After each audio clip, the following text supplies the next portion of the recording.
بسم اللہ الرحمن الرحیم۔ عرب کے وسیع و عریض صحرا میں جہاں سورج کی تپش ریت کے ذروں کو آگ میں بدل دیتی تھی اور ہوا کے بگولے مسافروں کے نقش قدم کو مٹا دیتے تھے، وہاں ایک گاؤں آباد تھا۔ یہ گاؤں تھا فدق کا۔ فدق کے لوگ تجارت اور زراعت سے اپنا گزر بسر کرتے تھے۔ یہاں کے لوگ بہادر، مہمان نواز اور اپنے رسم و رواج کے پابند تھے۔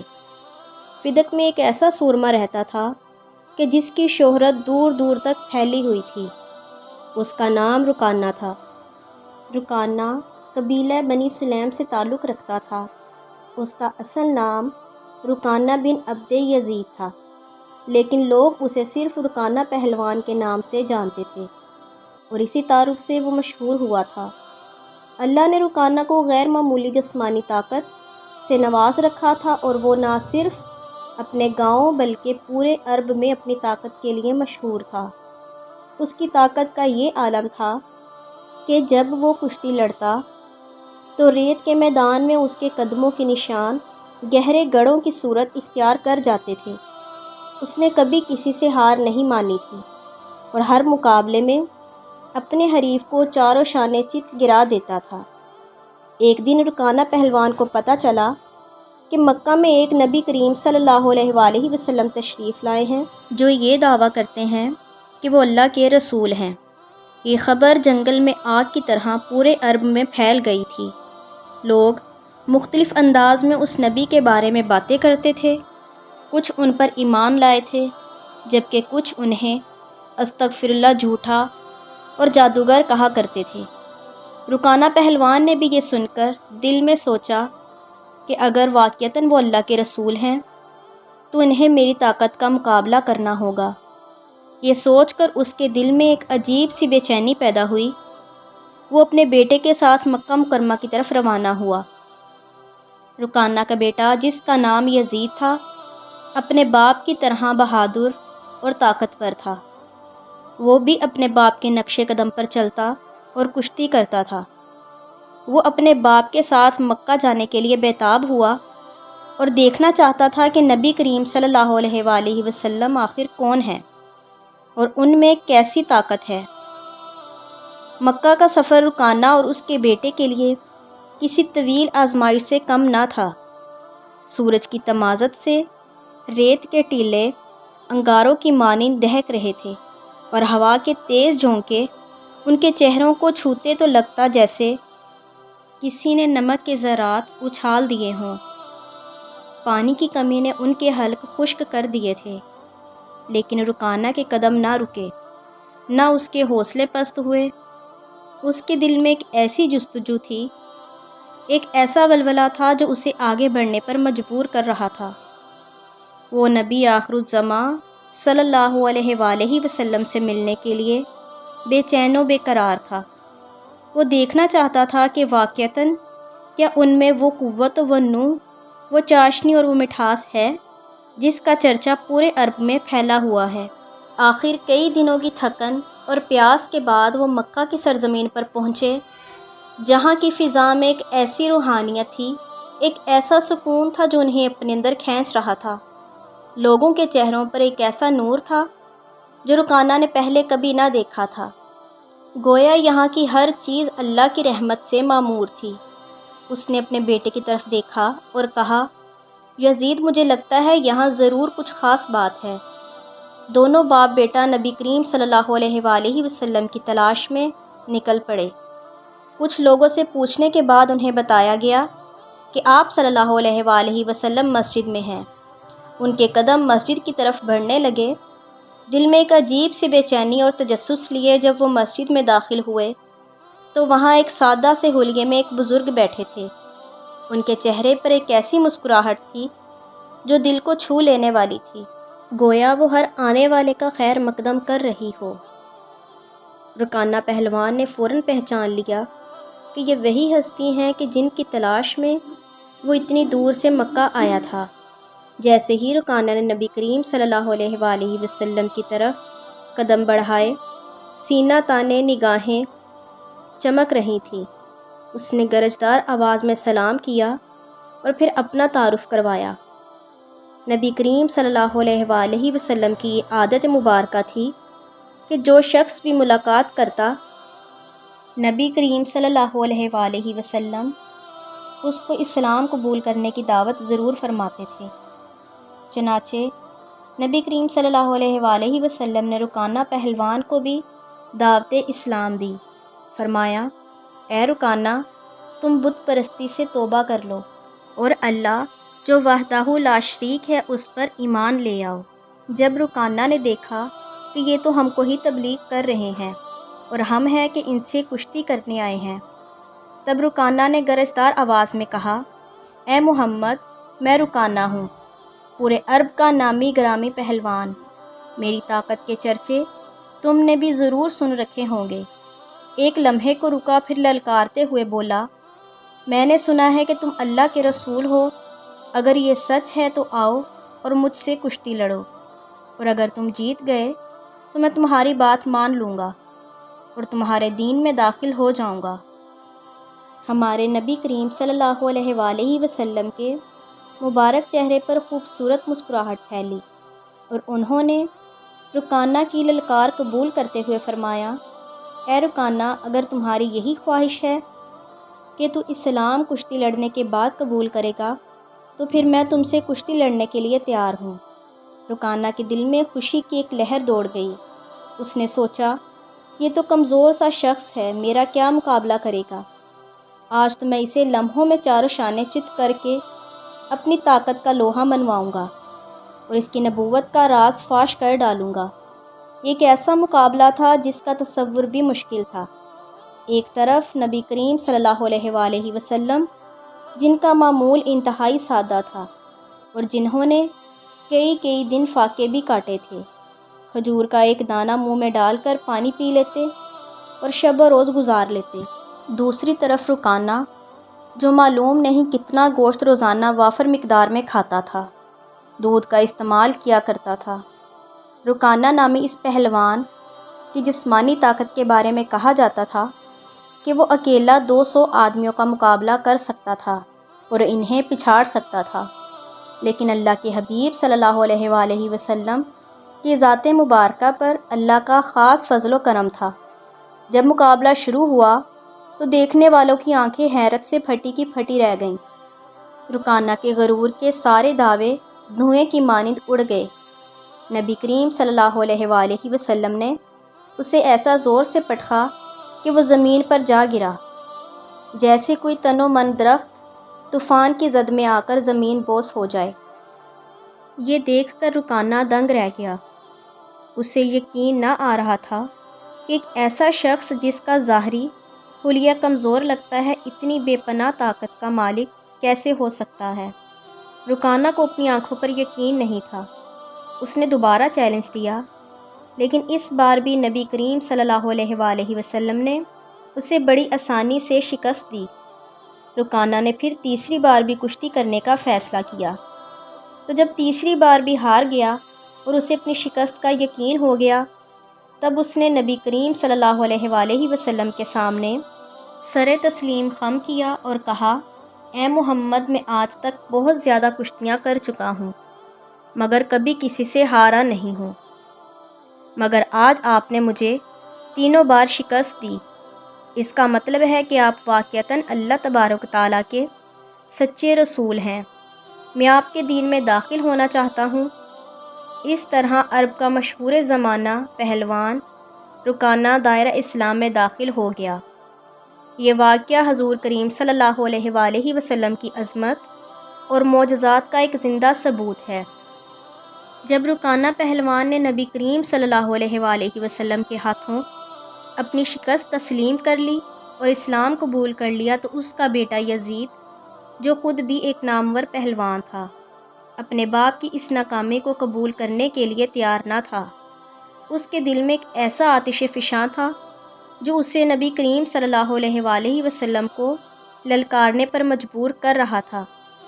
یزید جوانی کے جوش اور اپنے باپ کی شکست کے غم سے بھرپور حضور نبی کریم صلی اللہ علیہ وآلہ وسلم کے سامنے کھڑا ہوا اور کہا، اے محمد، تم نے میرے باپ کو کشتی میں ہرا کر یہ ثابت کر دیا کہ تم ایک غیر معمولی انسان ہو، لیکن میں ابھی تک تمہاری طاقت کو نہیں پرکھ سکا۔ کیا تم مجھ سے بھی کشتی لڑو گے؟ تو حضور کائنات صلی اللہ علیہ وآلہ وسلم نے یزید کی آنکھوں میں جھانکتے ہوئے اس کی للکار کو بھی قبول فرمایا۔ اب جانتے تھے کہ یزید کے دل میں ابھی تک شکوک و شبہات ہیں اور اسے ایمان کی روشنی کی ضرورت ہے۔ یزید اپنے باپ سے بھی زیادہ طاقتور اور بہادر تھا۔ اس نے کبھی کسی سے شکست نہ کھائی تھی۔ یزید نے جیسے ہی اپنے آپ کو تیار کیا، اس نے سوچا کہ وہ حضور کریم صلی اللہ علیہ وآلہ وسلم کو ہرا کر اپنے باپ کی شکست کا بدلہ بھی لے گا اور اپنے قبیلے کا سر بھی فخر سے بلند کرے گا۔ جب کشتی شروع ہوئی تو یزید نے اپنی تمام تر طاقت سے حضور کریم صلی اللہ علیہ وآلہ وسلم پر حملہ کیا، لیکن حضور کائنات صلی اللہ علیہ وآلہ وسلم نے اس کے ہر وار کو آسانی سے روک دیا۔ یزید حیران رہ گیا، اسے یقین نہیں آ رہا تھا کہ یہ کیسے ممکن ہے۔ حضور خاتم النبیین صلی اللہ علیہ وآلہ وسلم نے ایک لمحے کے لیے یزید کو موقع دیا کہ وہ اپنی پوری طاقت آزما لے۔ پھر اچانک ایک برق رفتاری سے آپ نے یزید کو زمین پر دے مارا۔ یزید کی پیٹھ زمین پر اس زور سے ٹکرائی کہ اسے لگا جیسے اس کی ہڈیاں ٹوٹ گئی ہوں۔ یزید نے دوبارہ اٹھنے کی کوشش کی، لیکن اس کی ٹانگیں جواب دے چکی تھیں۔ اس نے آپ صلی اللہ علیہ وآلہ وسلم کی طرف دیکھا، ان کے چہرے پر وہی پرسکون مسکراہٹ تھی۔ نبی کریم صلی اللہ علیہ وآلہ وسلم نے یزید کا ہاتھ پکڑ کر اسے اٹھایا اور فرمایا، یزید تم ایک بہادر نوجوان ہو، لیکن یاد رکھو حقیقی طاقت اللہ کے ہاتھ میں ہے۔ آج تم نے اپنی آنکھوں سے دیکھ لیا کہ اللہ تعالیٰ اپنے نبی کو کس طرح طاقت عطا فرماتا ہے۔ کیا اب بھی تمہارے دل میں کوئی شک باقی ہے؟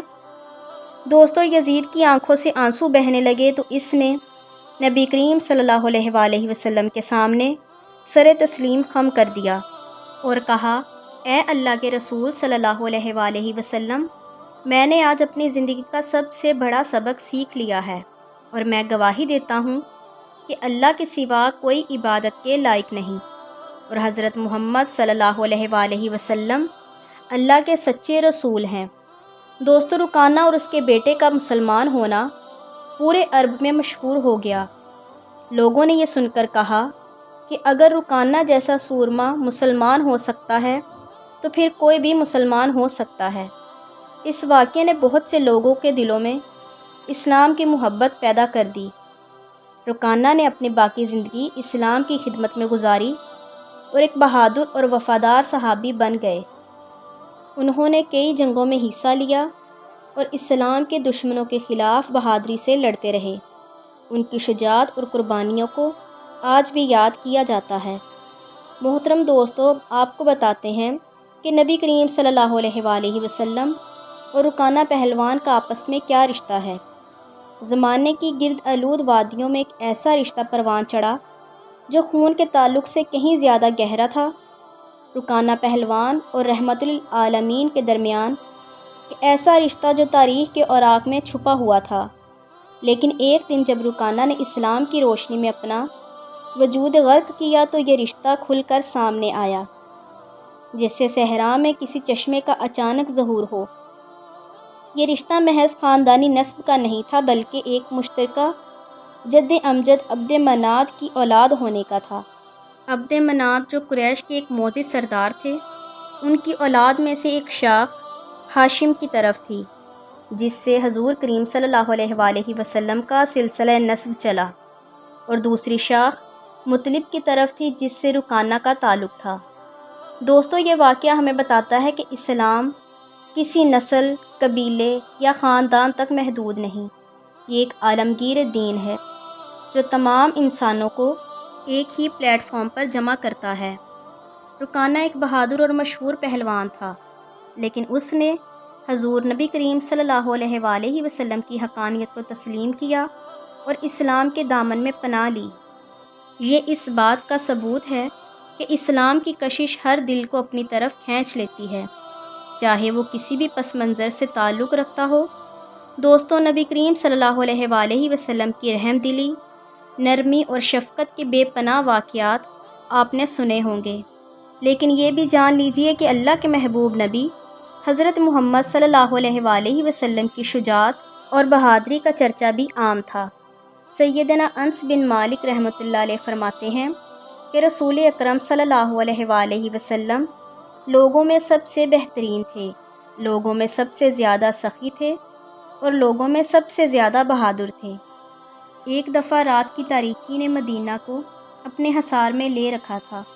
خاموشی کا یہ عالم تھا کہ سوئے ہوئے لوگوں کی سانسوں کی آہٹ بھی سنائی دیتی تھی کہ اچانک ایک عجیب سی آواز نے اس خاموشی کو چیر ڈالا۔ لوگ خوف زدہ ہو کر بیدار ہوئے۔ ایک ہی خیال ذہن میں گردش کر رہا تھا کہ کہیں مدینہ پر دشمنوں کا حملہ تو نہیں ہو گیا، یا کہیں یہ شب و خون تو نہیں۔ ہر طرف افراتفری کا عالم تھا۔ لوگ گھروں سے باہر نکل آئے۔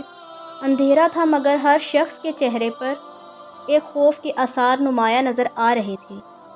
کچھ لوگ مدینہ کی سرحدوں کی طرف دوڑے تاکہ دشمن کا سراغ مل سکے۔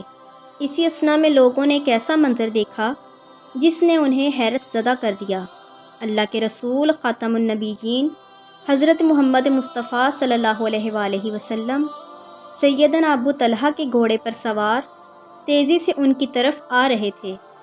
لوگوں کو دیکھ کر آپ صلی اللہ علیہ وآلہ وسلم نے پرسکون اور میٹھی آواز میں فرمایا، تم سب گھروں کو واپس لوٹ جاؤ، ڈرنے کی کوئی بات نہیں، محمد اکیلے ہی مدینے کی حفاظت کے لیے کافی ہیں۔ نبی کریم صلی اللہ علیہ وآلہ وسلم نے فرمایا کہ دشمن بھاگ گیا ہے، میں دور دور تک دیکھ آیا ہوں۔ آپ صلی اللہ علیہ وآلہ وسلم کی آواز میں ایک ایسی مٹھاس تھی کہ لوگوں کے دلوں سے خوف جاتا رہا اور وہ اطمینان سے اپنے گھروں کو لوٹ گئے۔ دوستو، یہ واقعہ صرف ایک حملے کی ناکام کوشش نہیں تھا، بلکہ اس میں کئی اور پہلو بھی تھے جو اسے یادگار بناتے ہیں۔ لوگ جانتے تھے کہ سیدنا ابو طلحہ کا گھوڑا بہت آہستہ چلتا تھا، مگر اس رات یہ گھوڑا طوفان کی طرح دوڑا۔ یہ اللہ کے رسول صلی اللہ علیہ وآلہ وسلم کا ایک اور معجزہ تھا۔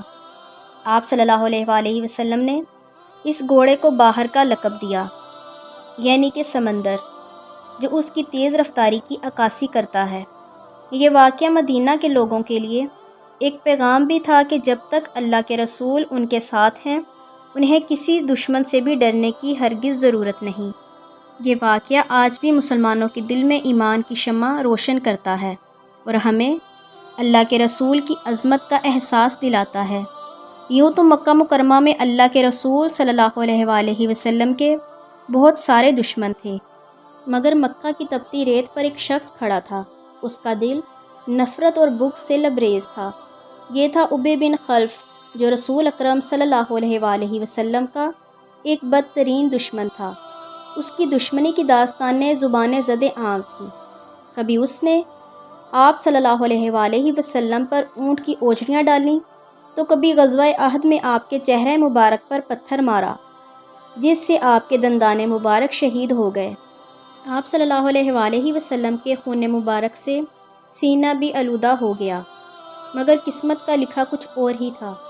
اس لمحے جب آپ کا سینہ مبارک خون سے بھر گیا تو ایک انوکھا انقلاب اس کے دل میں رونما ہوا۔ آپ صلی اللہ علیہ وآلہ وسلم کے حسن خلق، آپ کی شفقت اور آپ کی رحمت نے اس کے دل میں تاریکیوں کو چیر ڈالا۔ اسی میدان جنگ میں اس نے کلمہ پڑھا اور اسلام قبول کر لیا۔ ایک پل میں دشمن سے دوست، ظالم سے مظلوم، کافر سے مسلمان بن جانے والا یہ شخص اب ایک نئے جذبے سے سرشار تھا۔ اس نے حضور اکرم صلی اللہ علیہ وآلہ وسلم سے عرض کیا، یا رسول اللہ، مجھے مکہ میں مؤذن مقرر کریں۔ حضور نبی کریم صلی اللہ علیہ وآلہ وسلم نے مسکراتے ہوئے فرمایا، ہاں، میں تمہیں امیر بناؤں گا۔ یہ الفاظ ابی بن خلف کے دل میں اتر گئے۔ اس نے محسوس کیا کہ اس کی زندگی کا اصل مقصد یہی تھا۔ اللہ کے رسول صلی اللہ علیہ وآلہ وسلم کی محبت اور ان کی اطاعت۔ اس دن سے اس کے دل میں آپ کے لیے جو نفرت تھی وہ ایک گہرے عشق میں تبدیل ہو گئی۔ وہ ایک سچا عاشق رسول بن گیا جو ہر وقت آپ صلی اللہ علیہ وآلہ وسلم کی خوشنودی کا طالب رہتا تھا۔ دوستو یہ واقعات ہمیں بتاتے ہیں کہ اللہ کی رحمت کے دروازے ہمیشہ کھلے رہتے ہیں۔ کوئی بھی ہو، چاہے وہ کتنا ہی گناہ گار کیوں نہ ہو، اگر وہ سچی توبہ کر لے اور اللہ سے معافی مانگ لے تو میرا رب کریم اپنے کریم نبی صلی اللہ علیہ وآلہ وسلم کے توسل سے ضرور معاف فرما دیتا ہے۔ اگر آپ کو یہ معلوماتی ویڈیو اچھی لگے تو چینل کو سبسکرائب کر دیں اور بیل آئیکن کو پریس کر دیں تاکہ مزید نئی آنے والی ویڈیوز کا نوٹیفیکیشن آپ کو مل سکے۔